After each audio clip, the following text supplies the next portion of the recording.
Mga ka-showbiz, nakatakdang sumailalim sa mas maikling time schedule sa GTV ang kapamilya noontime show na It's Showtime.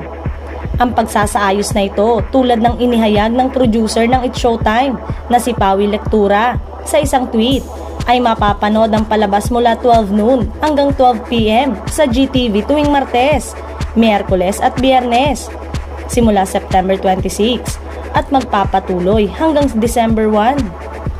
Tila ang dahilan sa likod ng pagbabago ng schedule na ito para sa It's Showtime sa GTV.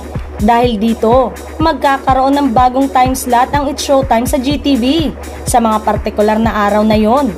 Bukod pa rito, kasabay ng mga pagsasaayos ng pag-schedule na ito, ang noontime show ay magkakaroon din ng pansamantalang pahinga mula sa broadcast nito.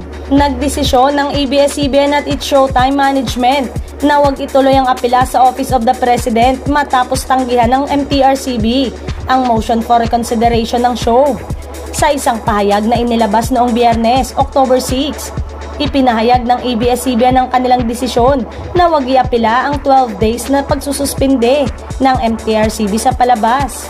Gayunpaman, binigyang diin ng network na ang It's Showtime ay walang nilabag na anumang kaugnayan na batas tungkol sa insidenteng kinasasangkutan ng totoong buhay na mag-asawang Vice Ganda at Ayon Perez na kilala sa tawag na icing incident. Pagkatapos ng maingat na pagsasaalang-alang, nagpasya ang ABS-CBN na huwag iapela sa Office of the President ang desisyon ng MTRCB sa It's Showtime at sa halip ay ihain ng 12-day suspension simula October 14.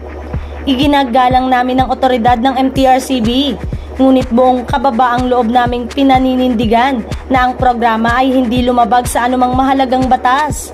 Sa kumalat na kopya na request ng ABS-CBN matapos mabasa ng mga netizen, marami ang nagpahayag na tila may punto ang MR ng programa na dapat dininig ng MTRCB.